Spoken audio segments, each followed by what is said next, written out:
네 번째 탐구 방법 네 번째 주제였습니다.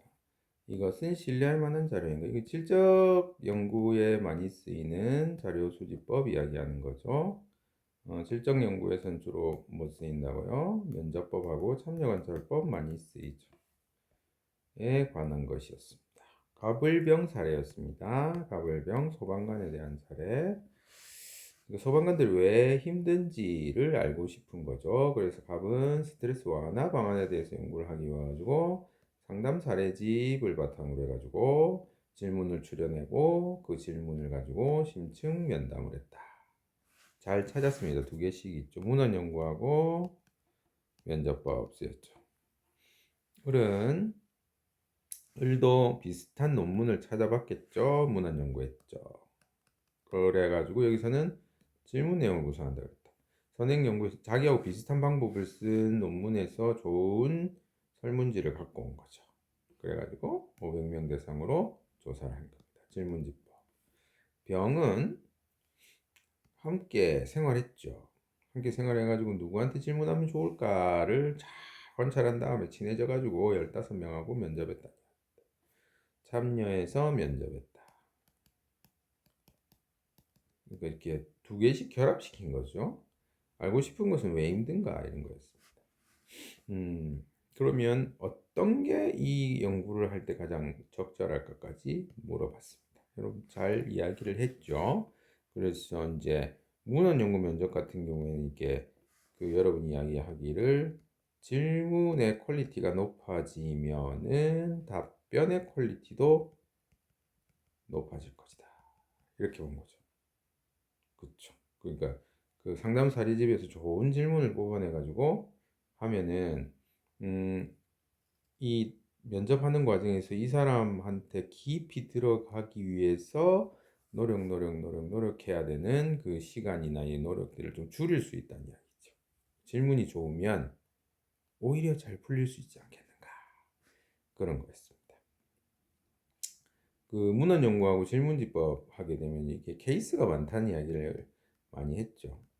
케이스가 많아가지고 그리고 또 질문지 잘 구성하면 질문지 구성의 퀄리티가 높아지면 이거 결과의 신뢰도도 높아진다. 아이고 결과의 신뢰도도 높아진다. 뭐 그런 이야기였습니다. 좋은 지적이죠.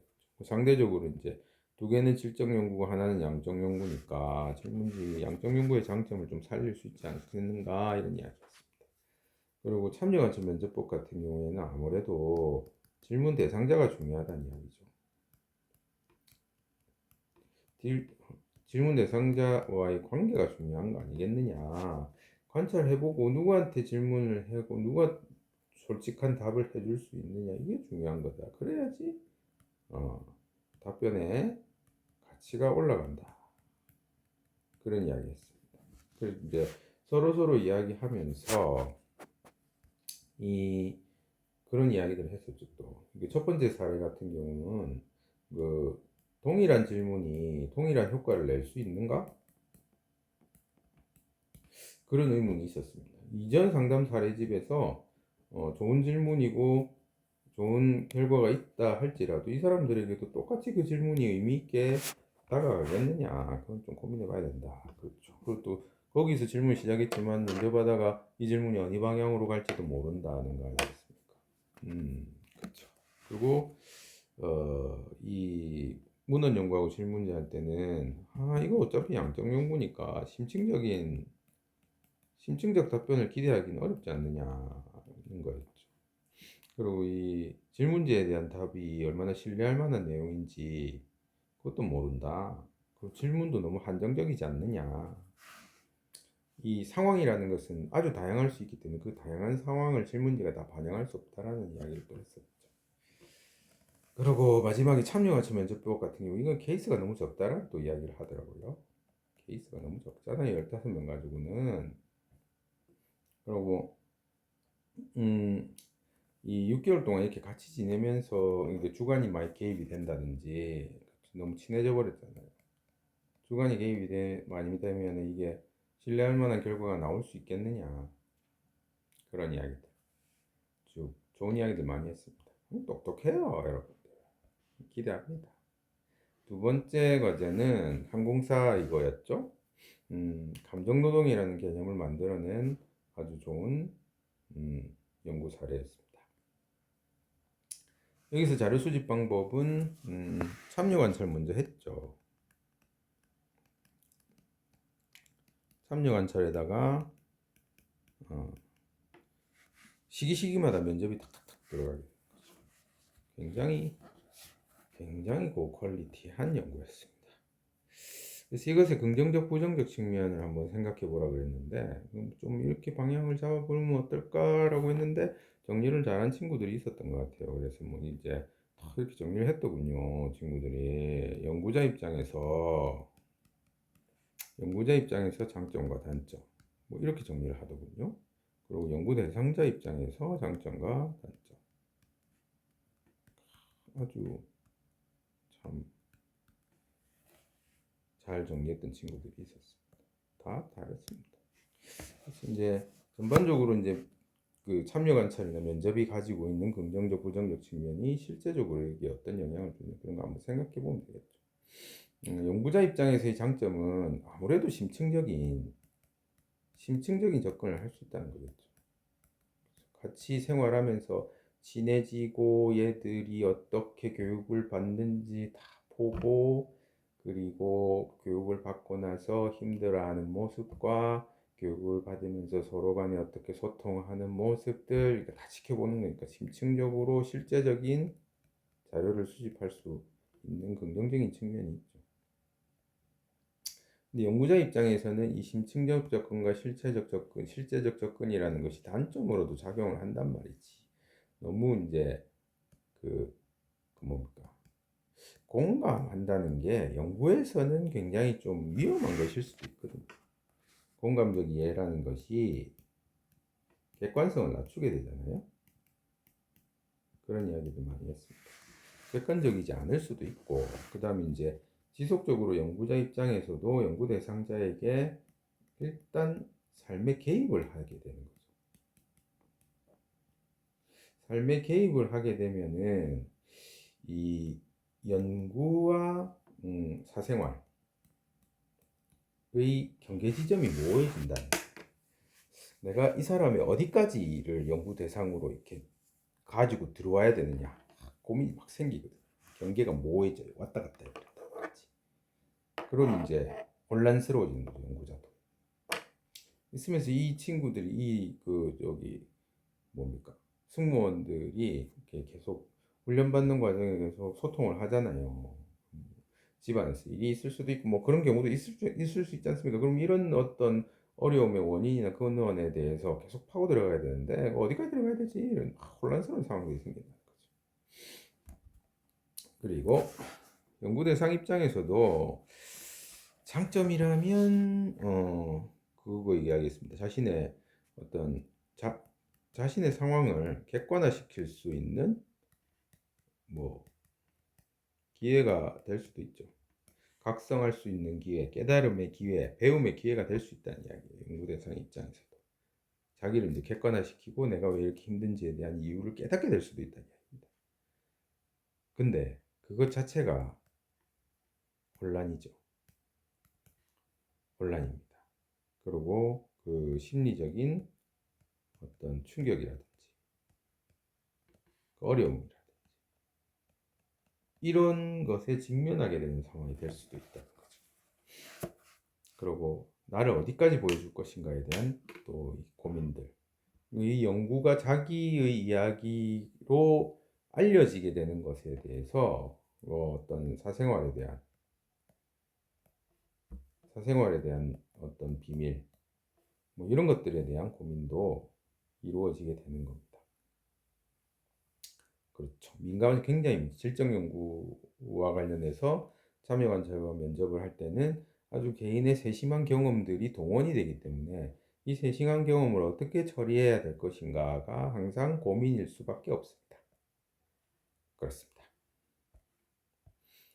그 다음 우리나라 사례 쪽방촌에 1년 동안 들어갔습니다. 대단하지 않습니까? 0.5평 공동 화장실 세탁실 같이 샤워도 잘 못해 여름이 얼마나 덥겠습니까? 겨울이 얼마나 춥겠어요. 1년 동안 쫙 같이 지내면서 그 사람들 이야기를 쭉 수집을 하는 거죠. 그래서 이들이 여기에서 왜 벗어날 수 없는가에 대해서 결론을 내린 겁니다. 자료 수집 방법은 똑같죠. 그 면접법, 참여관찰법, 참여관찰했죠 일단. 참여관찰에서 면접을 했을 것이고 그 안에서 막 자료도 보고 그랬겠죠. 그래서 뭐 문헌 연구도 했을 겁니다. 각종 자료들 이런 것들 다 복합적으로 활용을 했습니다. 긍정적 측면, 부정적 측면에 대해서 이것도 마찬가지죠. 뭐 그래서 연구자하고 연구 대상자의 관점에서 앞에 사례하고 비슷하죠. 연구자 입장에서는 이 앞에 사례도 그렇지만 이것도 자기의 삶을 갈아 넣은 거잖아요. 시간과 비용을 엄청나게 투자를 하는 겁니다. 1년 동안 자기 삶을 여기에 다 갖다 바친 거죠. 그랬을 때 의미 있는 결과가 안 나올 수 있잖아요. 그럼 참 이거는 자기 인생에서 정말 소모적인 시간과 낭비일 수도 있다는 거죠. 그렇지. 그리고 이제 연구 대상자의 관계죠, 관계 설정. 연구자 입장에서는 관계 설정이 참 애매합니다. 이게 굉장히 유동적이라는 이야기죠. 관계 설정이 유동적이라서 이것 앞에서 얘기했듯 이것이 질적으로 높은 자료를 뽑아내는데 도움이 될 수도 있지만 이게 상당히 많은 주관적 요소가 늘어나는 것이라고 말해줄 수도 있죠. 자기가 해석하고 자기가 판단하는 문제이기 때문에 관계가 가까워져야 되는데 이 가까워진 관계 속에서 상대방의 이야기나 상대방의 상황들이 객관적으로 보여줄 수 있겠느냐, 항상 그걸 잘 지키기가 어렵다는 거죠. 친해진 다음에 보는 행동하고 친하기 전에 보는 행동하고 다르잖아요. 그래서 그걸 자기 뜻대로 해석해버린다면 이것도 좀 연구에서 위험한 부분일 수 있다는 겁니다. 그렇죠? 연구 대상자 입장에서도 마찬가지죠. 그러니까 개인의 사적 영역이 공개되는 거잖아요.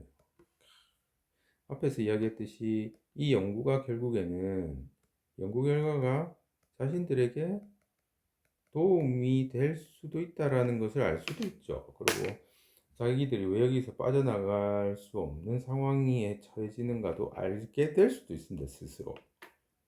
자기의 어떤 수입 지출에 대한 자료를 스스로 한번 검토해보고 깨닫게 되는 수도 있겠죠. 그러나 그건 다 이미 다 사적인 영역들이고 이것이 자기 연구의 자료로 쓰이고 자기 삶이 공개된다라는 것 굉장히 좀 원치 않는 공개일 수도 있고 동의하기 어려운 측면이 있을 수도 있습니다. 그리고 또 우리가 이야기했던 게 우리가 연구자임을 공개하고 들어갈 것인가 비공개로 들어갈 것인가 이것도 연구자 입장에서는 고민이 되는 거죠. 연구의 그 퀄리티를 높이기 위해서는 비공개로 들어가는 게 좋다라고 판단하고 비공개로 들어갈 수도 있는데 그랬을 때는 거짓말하고 들어가는 것이라는 이야기죠. 그렇죠. 그런 어떤 윤리적인 문제들 함께 생각해 볼 수 있다는 겁니다. 아이쿠 이거 나왔네요. 그렇네. 경험적 자료 수집에 적합하다. 다 경험적 자료죠. 경험해가지고 얻은 겁니다. 문헌은 내 경험이 아니죠. 다른 사람의 경험이죠. 인과관계 파악을 통한 법칙 발견에 적합한 것은 양적 연구니까 이 두 가지죠. 문헌 연구는 양적에도 쓰이고 질적에도 쓰이기 때문에 체크를 할 수는 없습니다. 연구자의 가치가 개입될 가능성이 크다라고 그랬으니까 가치 개입 가능성은 이쪽이 크겠죠. 질적 연구니까. 가치는 일단 다 개입됩니다. 다 개입됩니다. 많이 안 개입된다는 거죠. 네. 많아야 되겠죠. 자료 수집된 자료를 통계적으로 처리하기 쉽다. 이거 통계적으로 처리하기 쉽잖아요. 뭐 문헌 연구는 통계적으로 처리하기 쉬운 것도 있고 아닌 것도 있습니다. 시간과 장소의 제약이 크다. 시간과 장소의 제약이라고 하는 것은 이거는 연구자 입장이라고 보세요. 연구자가 마음대로 시간과 장소를 딱 정해서 연구를 하기에는 어렵다는 거죠. 이쪽이 제약이 크죠. 제약이 제일 큰 것은 참여 관찰이죠. 그러니까 이제 뭐 면접도 면접 대상자의 입장을 최대한 고려해야 되기 때문에 연구자가 면접 시간과 장소를 딱 정해가지고 하기는 어렵다라는 겁니다. 면접 대상자의 관점이 우선되기 때문에, 입장이 우선되기 때문에. 참여 관찰은 애시당초 참여하는 것이기 때문에 내가 그 집단에 연구할 시간과 장소를 정해놓고 할 수는 없잖아요. 질문지는 내가 질문지 짜가지고 원하는 시간에 돌리면 되는 거죠. 답변 안 들어오면 그냥 잘라버리면 되는 거. 실험도 마찬가지로 딱 이 장소에서 이 집단 데리고 와가지고 통제 탁 해가지고 몇 시간 딱 정해놓고 실험하는 거죠. 그래서 연구자 입장에서 통제가 가능한 것은 질문지하고 실험이고, 시간과 장소를 연구자가 일방적으로 통제하기 어려운 게 면접하고 참여 관찰입니다. 실제성, 생생, 그죠? 연구 대상 언어, 말과 글, 말, 딴 거는 글, 말이 없이도 할 수 있죠. 상호작용이라고 했습니다. 문헌 연구는 연구 대상자와의 상호작용이 아니죠. 그리고 독립변수, 종속변수의 관계 검증, 가장 적합하다 실험이죠. 자료 수집 상황을 철저히 실험이죠. 연구 대상자와 신뢰감이 중요하죠. 참여 관찰은 신뢰감 형성이 필요한 경우도 있고 필요하지 않은 경우도 있습니다. 그러나 면접은 신뢰감 없이는 안 된다. 직관적 통찰, 실정 연구, 그죠? 면접할 때도 직관적 통찰이 일어나죠. 주관적인 인식을 파악할 수 있다. 다 할 수 있죠. 다. 주관적인 인식을 질문지로 물어볼 수도 있고, 주관적인 인식을 실험을 할 수도 있고, 주관적인 인식에 해당하는 문헌을 갖고 오면 되는 것이고, 요 면접하고 참여관찰은 애시당초 주관적인 인식을 파악하려고 하는 거죠. 다수를 대상으로 많은 자료, 이거죠. 다른 거는 실험은 소수를 대상으로 할 수밖에 없고, 다른 것도 많은 케이스가 만들어지긴 어렵죠. 다수를 대상이라고 했으니까 문헌 연구 빠지면 되겠습니다. 사람을 대상으로 하는 게 아니잖아요. 문헌 연구는 인위적으로 상황을 통제할 수 있다. 이거죠. 인위적으로 통제할 수 있다라는 전제에서 하는 게 실험이 되겠습니다. 이 주제는 여기까지 하도록 하죠.